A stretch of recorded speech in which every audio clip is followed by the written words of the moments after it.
We did win, didn't we? Yes, that we did. His strength is dwindling. His wave patterns are getting astonishingly small. Luna! Chris! Kronos is destined to crumble! Should I perish here? Brawn alone can't win all wars. Likewise, my fascist assailants. I'll be observing your lot from on high. Repudiation to you. Honor to Kronos!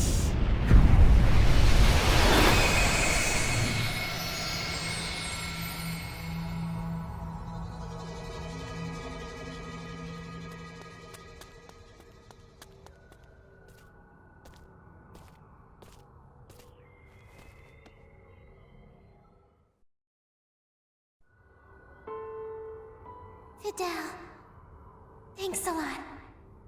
I didn't back down at all. I did all I could. Me and Relia. Yeah. You prevailed. Promise you will. Look after my baby sister? I certainly do. Relia deserves a good life. A caring, maybe mentoring dad. Like Beryl was when I was young. Relia, I'm so sorry. What's more, I should thank you. My wish was answered due to your... grow up and be... the joyous girl I couldn't. Varian, no. Don't be so sad. Since I'll be with you in your heart.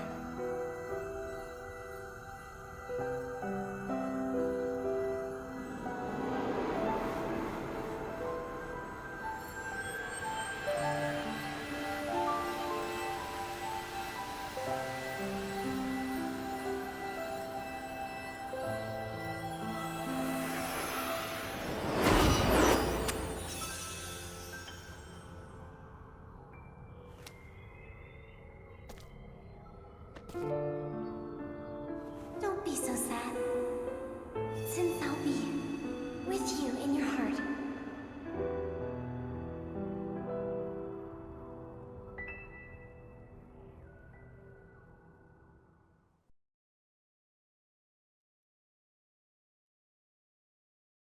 Captain's log. Space date, November 7, 537. Our mission in the Fate Creed system has concluded. With the death of its leader, General Alma, the rebellion collapsed in upon itself. As the coup d'etat ended in abject failure, the Kronos government was able to regain its authority. Days later, President Mutal declared that Kronos would join the Pan-Galactic Federation, thus swelling our ranks and leaving one fewer enemy. I have a feeling, however, that there will be repercussions from this incident that last for quite some time. In my opinion, it is now abundantly clear that the Federation is at a major crossroads. It is only a matter of time, I assume, before we must re-evaluate the form we wish the Federation to henceforth take.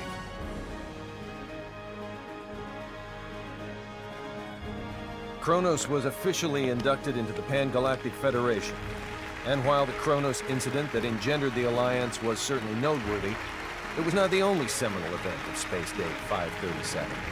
The year also became known for various progressive reforms, which would serve as defining points of Federation policy for years to come.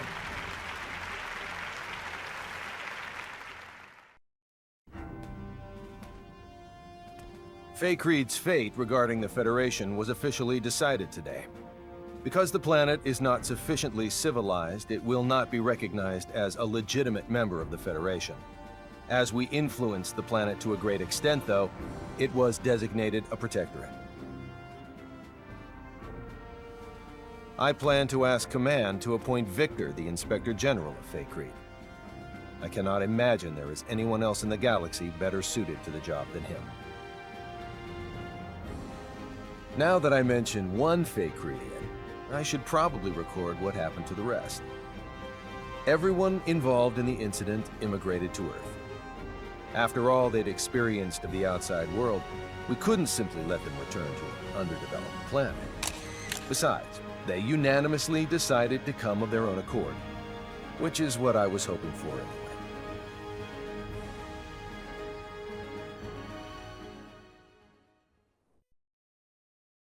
Miki's currently studying her heart out to become a science officer. According to Anne, she's got a real knack for this sort of thing. Already understanding the basics of symbology doesn't hurt either. If there's anything that holds her back, though, it's reading and writing.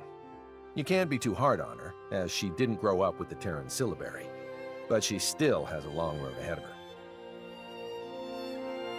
Victor was able to enlist in the Federation's military, and based upon his distinguished record, he was appointed as an instructor. Considering he's a citizen of an underdeveloped planet, this is a historic accomplishment for him. Personally, I'd like to see Command put him in charge of overseeing his home planet, but the decision ultimately rests with him.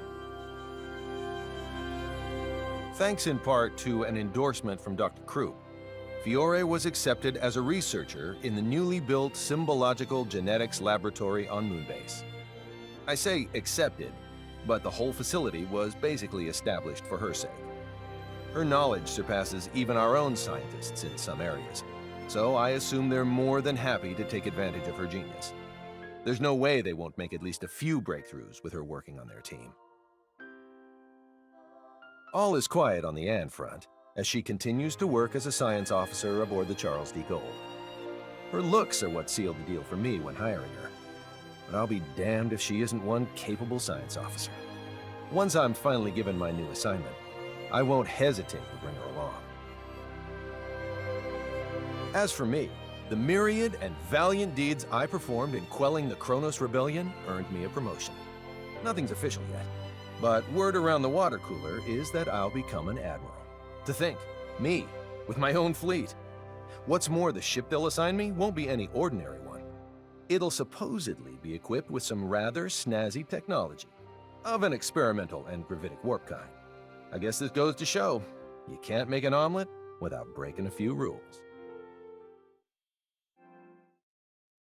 Fidel's now diligently studying to become an officer in the Federation's military. Truth be told, we'd already accept him as a foot soldier, but he says he won't settle for anything less than being a crewman on a battleship. Now, I'm not one to balk at lending my friends a hand, but this is a battle he needs to fight on his own. Prove that I was right to believe in you and get your butt up here, Fidel.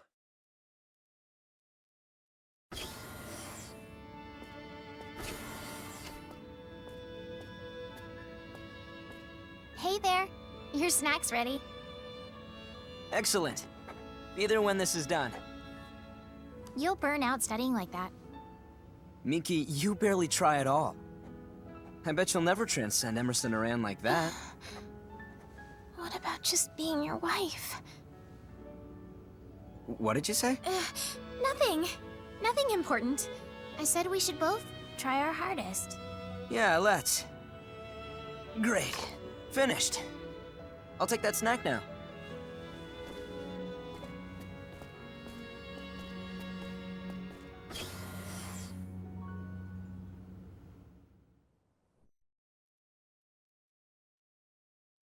And who can forget about Relia? In the aftermath of all this, the Federation Academy of the Sciences was about to effectively imprison her. Why? In the name of scientific inquisition, supposedly. Of course, Fidel and Miki were livid and planned to steal her back. Before they could do anything rash, though, Fiore and Dr. Krupp presented some interesting findings. Mainly that Little Miss Sunshine's presence was not necessary for the Academy's studies to continue. With the threat of living like a lab rat now behind her, Relia resides peacefully under Fidel's custody. I can only hope she finds happiness as a normal girl.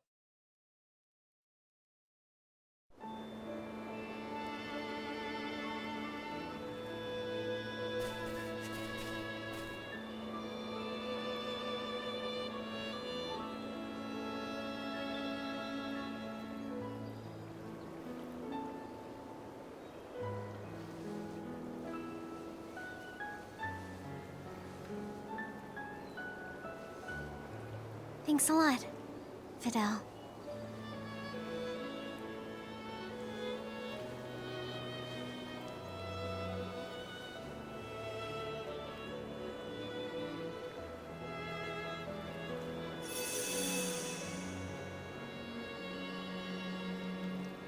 Dear sis, I couldn't be any luckier.